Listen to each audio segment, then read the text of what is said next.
Are you ready? Yes, sir.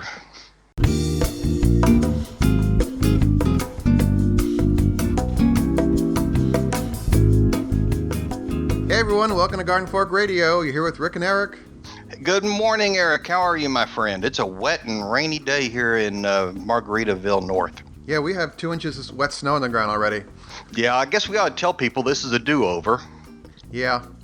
I was out of town about a week ago now. I was down in Florida. The She Who Must Be Obeyed and I were visiting my brother and sister-in-law down in Venice. And we tried to do a remote. We thought we kind of had it in the can, but it didn't work out. Yeah, there was a lot of background noise, and I just didn't think the quality was quite there. So, I mean, the quality of conversation was fine. So, Well, which was the first for us. So today we are going to talk about eggs, and we're going to talk about Rick's trip and some camera tips he has.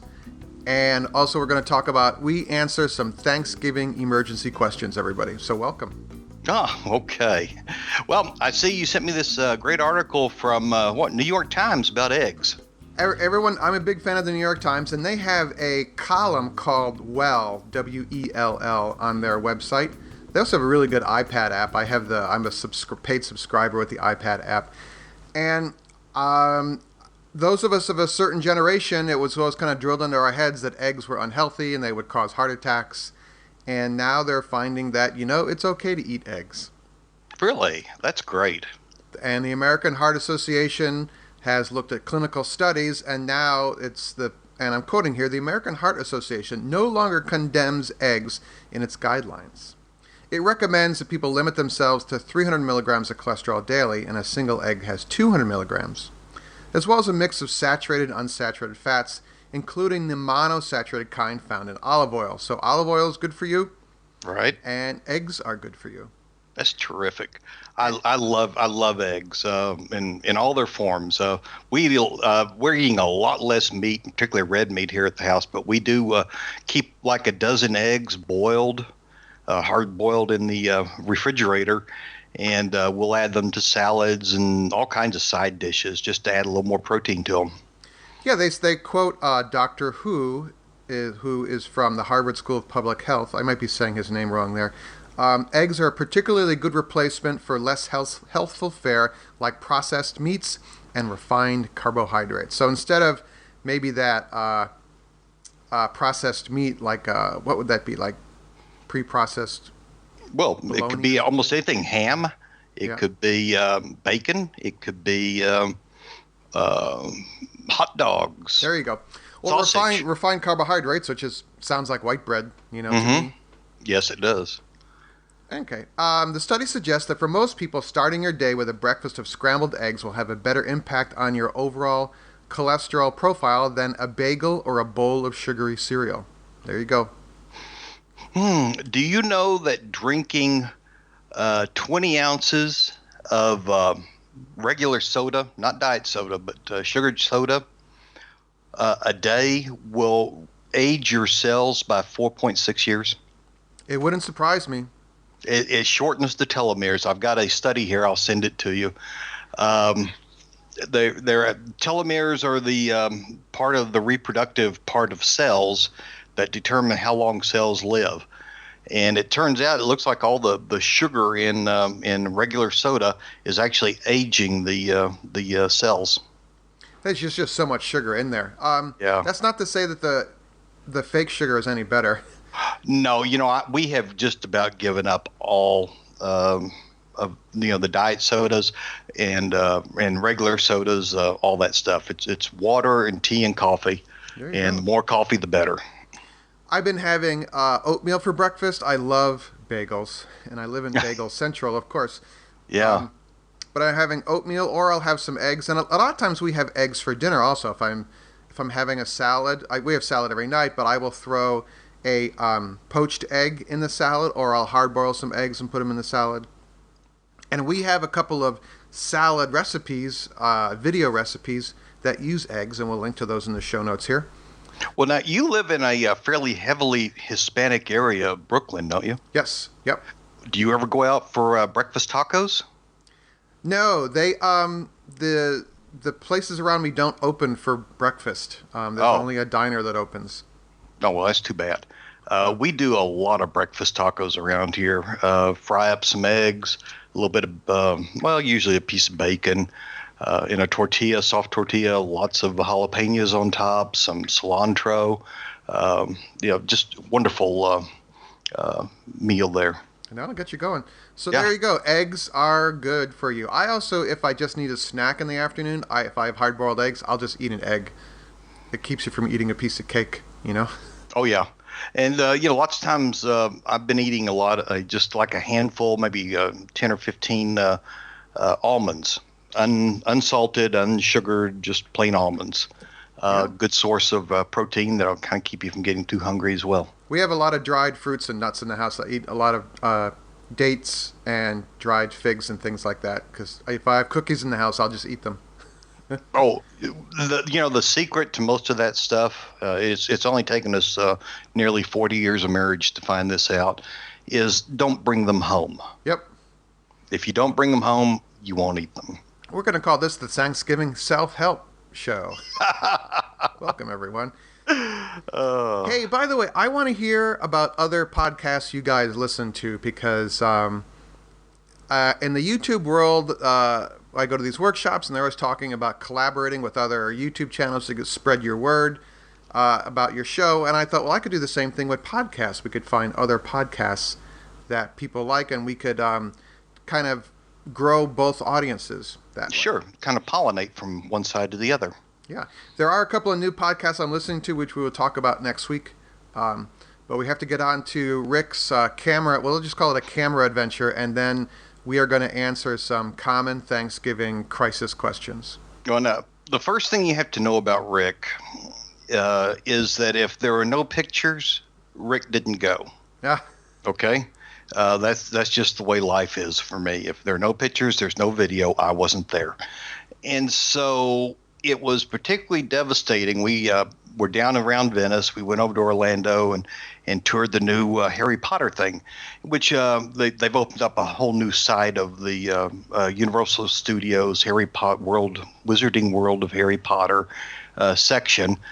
And we went to go see it. And even if you're not a fan of the books, if you're a fan of the maker movement, if you're a fan of Adam Savage from MythBusters and his recreation of all the sci-fi stuff and how he does that stuff, and he has a great podcast called Tested, which is the video side, and then he has Still Untested, which is a podcast. Yeah, he has audio podcasts I've listened to. Right, where they talk about a lot of this stuff. You just go and watch how they've done this, how they kind of make that magic and they do these things. And, I just find it fascinating. So I'm over there. She Who Must Be Obeyed and I are over there touring around. And I didn't prepare. I did not take this seriously. When we take a regular big trip, we went to the Med. That was the biggest trip we've ever had in our lives a year or so ago. I planned scrupulously. It was an amazing thing in camera management and camera card management. Of course, I didn't have film. I'm using SD cards, little chips that you put in your camera now for digital. Mm-hmm. And I planned backups and we carried them separately so that if I fell off a bridge or something and drowned and they didn't recover the body, Gail would still have half the pictures, And we really worked hard at this. Well, I did not take this trip seriously at all from a camera standpoint. And I slammed one big 64 gigabyte chip into my Canon 70D single lens reflex digital camera. And we went and I shot 32 gigabytes of video and photos. And the entire time, if you're a photographer, you know how this goes. The entire time you're shooting, you're planning. When I lay this out, when I show these, this is how it's going to look, and I'm going to present them in such a way, and I'm telling this kind of story, and the entire thing. You had it laid out in your mind, the entire how it's going to work.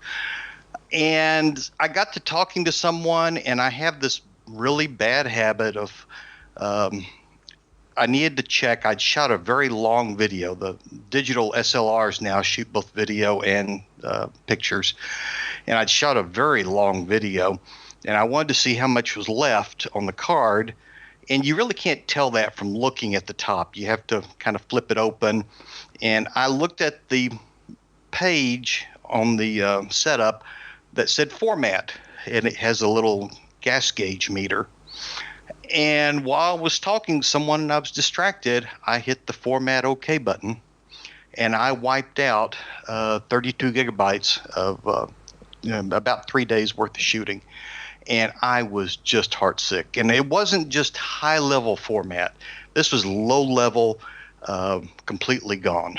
So I enlisted the help of one of the Garden Fork listeners, Kevin. We know him as Little Black Dog. I think a lot of people do here. And we worked on it some, and it's completely gone unless I want to spend an inordinate amount of money sending it to a data recovery firm to recover it. And it'll cost almost as much to go back and redo the trip. And I'd rather do that than to pay them to recover it, I think.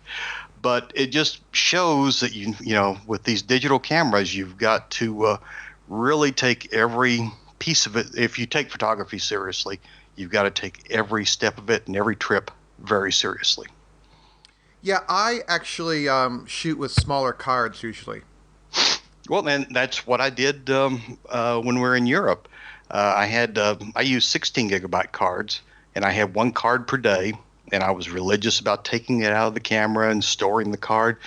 But this 64 gigabyte card was a good deal faster in how fast it wrote. Right. Because they're getting faster all the time now as new cards come out.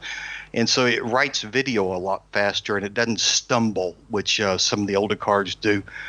And so I just slammed it into the computer, or into the well, it is a computer, camera, and didn't give it a second thought. And I am just about ready to kill myself with a rock. Okay, well, don't do that, because then I have to find another co-host. So if you can't be a good example to someone, at least you can be a horrible warning. Hey, you told me that you got my email about the Garden Fork Cookbook gift guide. I did, and you got some great stuff in there. I just decided. I mean, I have way too many cookbooks, but I realized there's a lot of them I don't use anymore, so I've been giving them away and stuff. And I wanted to share with people if they have a significant other that cooks or they want to buy themselves a book. Here's some of the things that I use. It's kind of inside Eric's head. Right. And you can either go to your independent bookstore, and I provided a link in the email to do that, or if you click on the Amazon or Barnes & Noble link, yes, we get a little finder's fee for that. But it was interesting because I tried to embed a link to go to the independent bookstores. They have a site called IndieBound, and I couldn't get it to work. But you can go to indiebound.com, and you can order popular books from a nearby bookstore, and you can either go pick them up or they will ship them to you. So if you don't want to deal with one of the big national books chains, you can order online and still support your local bookstore. Oh, that's great. You've got some great stuff here. Mark Bittman, the Artisan Bread, the 5 minutes a day. I love that book. Yeah, and I get so many questions on that, and I have to keep on saying, well, you just go buy the book, okay? Because I can lay out the basics, and they're like, well, what about this? And I'm like, I'm flattered that I get the questions, but I'm also like, it's at some point it's time to step up to the plate and go buy the book. Well, and you kind of learn a lot just by getting the book and going through it. And of course, you've been talking about pressure cookers a lot, and this is pressure cooker season. Oh yeah, there's a link to Pressure Cooker Perfection, which is America's Test Kitchen. Our cooking geek friends put that out, and I've used that. Those recipes are good, and I've also a lot of times I just riff on it. I'll take their recipe, and it's just a little too perfect for me. So I want to, I'm like, well, I'm going to do it this way instead. And it works out fine. And then there's a link also to the pressure cooker that both Rick and I own. Yeah, the Fager Fagor pressure cooker series or line, I think they're made in Spain. I'm not sure, but they are just terrific. And I would suggest not buying the electric kind of pressure cooker because I have a friend who has one and he bought a good one and it is problematic at best. It sounds to me. So. Oh dear. But anyway, there was just a little thought there, and I'll come out with another gift guide before the holidays, and also we're having a 3 new cast iron seasoning and repair videos are coming out this week. Yeah, I saw your cornbread cast iron cornbread video that came out. That was terrific. That's a really good one. That's from last week. I'm going to make that actually today. Actually, yeah. Well, yeah, we'll be making some too. We're talking about Thanksgiving now, so do you make cornbread dressing, or do you make that abomination white bread dressing? I don't make any. I don't cook Thanksgiving. What do you do? Well, we're the perfect guests. We're child-free adults who will bring liquor to your party. So, okay. Or maple syrup or honey. So we actually hop through 2 or 3 Thanksgivings on the holiday. So we stop in and see our neighbors, we stop and see the other neighbors, and then we'll drive a bit and go see our friends. So I eat like 3 times. Oh, wow. So are you up in Connecticut? Yeah, we beat out, the storm was coming, and we both could telecommute today. We both have a lot of computer work to do. And it's a good thing because there's now 2.5, 3 inches of snow outside, and it's 11:30 on Wednesday morning. So we drove up last night, and the roads were packed. I think everyone else thought, let's leave New York City before the storm. So. Wow. Well, you really didn't get into that business that was all last week. We're reading about the 7 foot of snow around Buffalo, and my ignorance of New York geography is really pretty profound, I guess. Yeah, there's 2 New Yorks. There's New York City, and then there's New York State, and they're polar opposites in some ways. Mm-hmm. But upstate New York, which is up by the Great Lakes, got whomped. They just got whomped with snow. And they are digging out, but man, that's 6 and 7 foot of snow. I remember that from when I was a kid. That's a lot. Yes, it is. And I think I'd kill myself with the rock then too. Yeah. All right, so I have a couple of turkey answers for you here. Okay. So this is from. Are there any questions, or do I make up the questions as we go? FineCooking.com has a good article on this. Right. Top 10 Thanksgiving disasters. But I think I actually did this a couple of years ago, as I didn't realize how long it took to defrost a turkey. I just thought, I'll just defrost it overnight in the fridge. And no, in the fridge, it takes days to do that. So if you're thinking about defrosting a turkey for tomorrow, stop.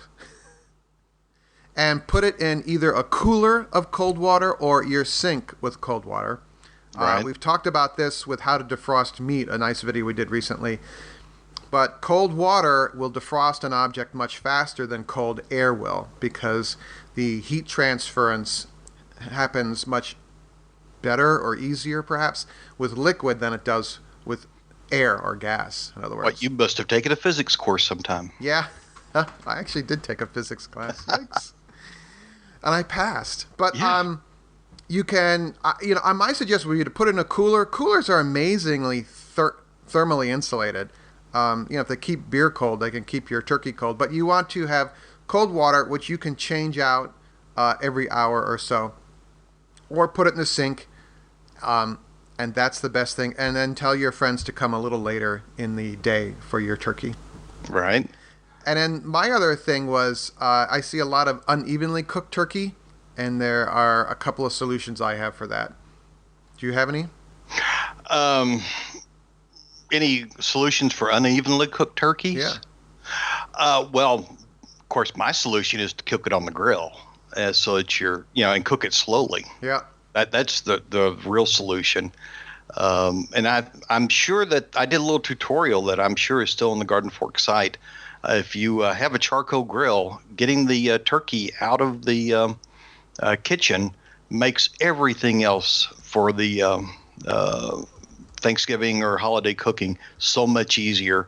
And it's really easy to go out and every hour add a few briquettes and pop another beer, and you are cooking the turkey. And usually by about the fourth or fifth beer, the turkey is done, and it's very evenly cooked, and it's wonderful. That's perfect. The whole thing to get it out of the oven, get it out of the kitchen. The lights are dimming. Yeah, and usually if the turkey's not cooked, I'm cooked. So The power might go out here in a minute. So okay. I did go and buy new gas for my generator this morning. Good. Well, if you drop out, we'll know what happened to you. Yeah. The other thing you can do is I cook turkeys on a rack, and I cook the turkey upside down for the first, basically for the first half of the cooking. Right. And in finecooking.com, they also suggested that you point the legs toward the back of the oven where it's hotter, because the breast usually cooks faster than the legs and the thighs do. That's interesting. I had not thought that it'd be hotter in the back. What did they say? Why? I guess because the vent is back there, because it's still venting out a little bit. Right. I mean, in a convection oven, that would not really apply, but in a little oven like mine, that might be something. There you go. Is there any Thanksgiving etiquette suggestions you have, Rick? Oh, well, try not to talk politics. Yeah. I have a cousin that he has a couple of drinks in him, and then he starts, and I'm like, let's just talk about something else, Yeah, try to. We like to. Of course, this is a Navy town. We usually we didn't do it this year because we didn't think we are going to be in town. But lots of times we'll arrange to go by one of the bases and pick up some. Junior enlisted folks who are living in the barracks, and we'll bring them over and feed them turkey dinner. There's always a sign-up list you can do to do that. Oh, that's great. So that they kind of have a home experience. Yeah, that's the least you can do for our armed services. Yeah. Yeah. When we were stationed at the Naval Academy, it was a really big thing, and we'd have all these young midshipmen over, and it was always a lot of fun. Cool. Yeah, my neighbors actually teach at a boarding school, and so they always have a lot of the kids from the boarding school come over. So it's like this giant family. And of course, it might be a little late today, but you need to think about helping out those folks who aren't doing so well this year, and that particularly means taking care of the food banks. Yeah, canned food. I just saw a post somewhere about the best foods to donate to a food drive. It looked like dried pastas, canned goods, things like that. Not real esoteric stuff. Right. And but sometimes a little bit of the holiday stuff. Some cans of cranberry sauce and some gravy and whatnot. Instant potatoes. Things that would kind of make it a little more holiday-ish for those folks. And during the summer and spring, excuse me, I had to cough. Oh. During the summer and spring, there are a lot of food banks that encourage you to grow a row for the food bank, and grow a row of corn, grow a row of peas, grow a row of beets, grow a row of cabbages, kale for the food bank. And I think it's a terrific idea. Oh, that is brilliant. Very smart. You can also do it. New York City has a coat drive, so we will donate to the coat drive. How do you prepare a coat? You basically, we buy a brand new coat. Oh, you don't baste it in anything? No. No, okay. All right, cool. Well, I have to go to work now. Doing what? I have to work in the cast iron videos. Okay.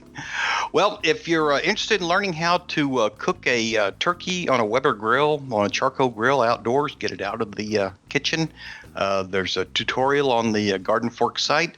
There are some great videos about a lot of the stuff we talked about, plus a lot of holiday-specific videos on the Garden Fork site. And our recent cast iron cornbread, and also pumpkin cornbread in a cornbread cast iron skillet. Saw that. That looked terrific. Yum. So And we want to hear from you. What podcasts do you listen to? We have a new email address for the radio show, so don't lose your email. It's called radio@gardenfork.tv. So radio@gardenfork.tv. That'll help me be much more organized. Okay. Well, you have you and the camera operator have a terrific time tomorrow. All right, you too, sir. I'll see you. Scratch the dogs. Bye. All right, talk to you later. Bye-bye. Garden Fork's theme music is used under license from uniquetracks.com.